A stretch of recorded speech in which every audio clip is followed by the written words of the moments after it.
Hello mums, Pam from Flaunt Fitness UK and Fit Mums and Bumps here. I'm just taking you through a quick video today to show you exercises you can get going with as soon as you've had baby.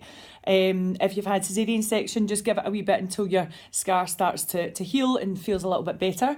If you've had basic guidelines and if you've had a natural vaginal delivery, you should be cleared to start 6 weeks after you've given birth. And if you've had a caesarean section, you'll be having to wait for 12 weeks after you've given birth. Remember, it is abdominal surgery that you've had. No matter how many caesareans you've had, how many children you've had, you need to give yourself that 12 weeks to get yourself back and ready. So the first point you're wanting to focus on when you're getting back to exercise, however your birth has been, is you need your core and pelvic floor to be tip-top shape. So these muscles they've been stretched and squeezed and pushed and open and stuff throughout your pregnancy. So these are the ones that you really need to get back on board before you then start to add in all your kind of more higher impact stuff as well. So today I'm going to give you a few exercises that you can do within those first few weeks. So come with me down onto the floor.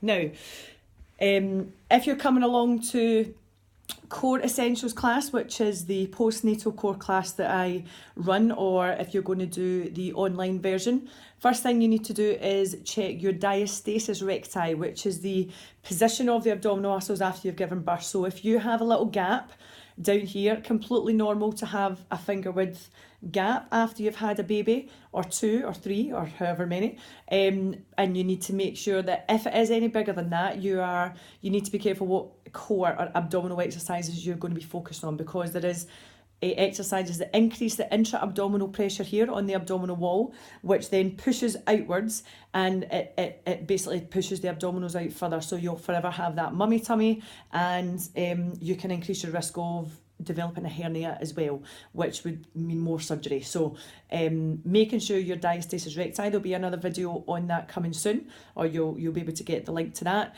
On the online version, the video is there, and if you're coming to class, then I'll automatically check you for this anyway.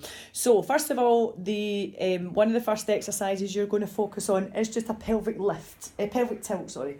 Let me move a little bit. Now, you can do these exercises in any type of kit that you want. So if baby's just having a little nap, you don't need to go and put on your gym kit. Just take your shoes off and whatever clothes you're wearing. You don't have to get yourself all kind of ready and stuff. So all you're basically doing, I'm just lifting my arms out the way so you can see what's going on here. And you're basically wanting to press the lower back down towards the floor, which means that you're pulling your pubic bone up towards your belly button, flattening the back down, and then on the reverse, you're kind of lifting the lower back up and tilting your pelvis downwards. So I don't know if you can see very well here because the couch behind me is dark. Sometimes you can see a little beam of light coming through here. So you can just see it coming through. So you're tilting down and then coming back up, okay? Now you want to incorporate the breath and the pelvic floor as you do this. So breathe in as you're pushing away, and then breathe out as you tilt. Breathe in as you push.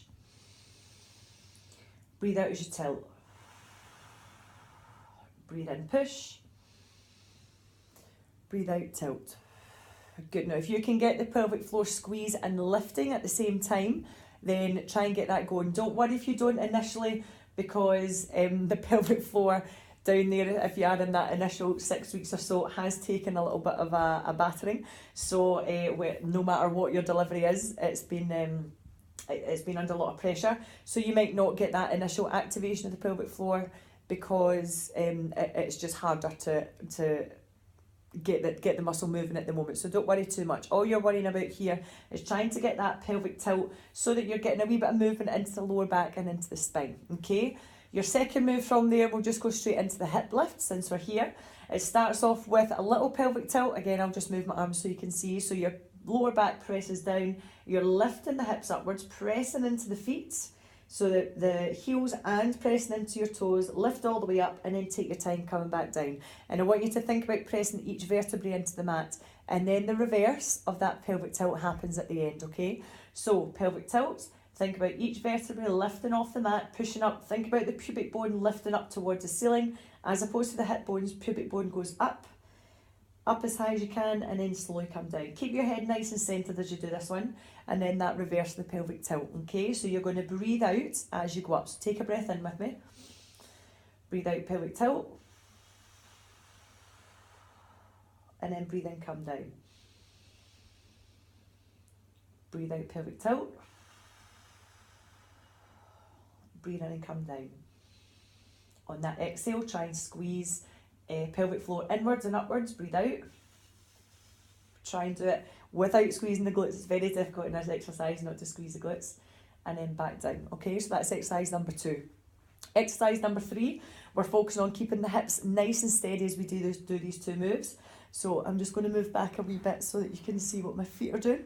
So you're starting here, you're pressing your heel into the floor and you're pushing it all the way out, taking the leg out straight and then pulling back in. Other side, so you're pushing out and then pulling back in. Again, push out and then pull back in. So breathe in on the way in, breathe out as you push, breathe in, pull in, breathe out and push, breathe in, pull in, breathe out and push. Yeah, so you're getting that heel glide along the floor, just digging that heel in and pressing down towards the floor, okay?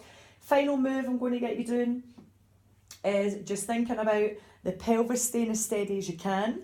Take the feet just a wee bit further away if it's comfortable enough. If it's not, then just pull them back in. You just lift your right foot off the floor, bringing the knee up just to about, if you take your hand here, just at about an arm's distance, and then take it back down. And then swap sides, lift up, and then back down. So you're trying to keep the pelvis as steady as you can. Okay, so breathe in on the way down, breathe out on the way up. Breathe in, breathe out,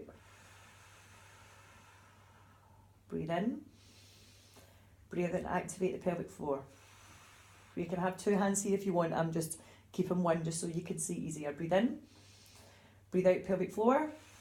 So activate, remember, the pelvic floor isn't about squeezing, it's about a squeeze in and also the lift, because you've got 3 layers of your pelvic floor muscles, so that's what we're aiming to activate all 3 as we're doing your exercises, okay? So you can start with them as soon as you are ready. When you're getting up and down off the floor, please roll from here, roll onto your side. Use this hand to help push it up, and then when you're getting down onto the floor, you come onto your sides and then you roll over onto your back. You should be doing that throughout your pregnancy. So initially in that postnatal period, get into the way of doing that until you get that diastasis checkup, okay?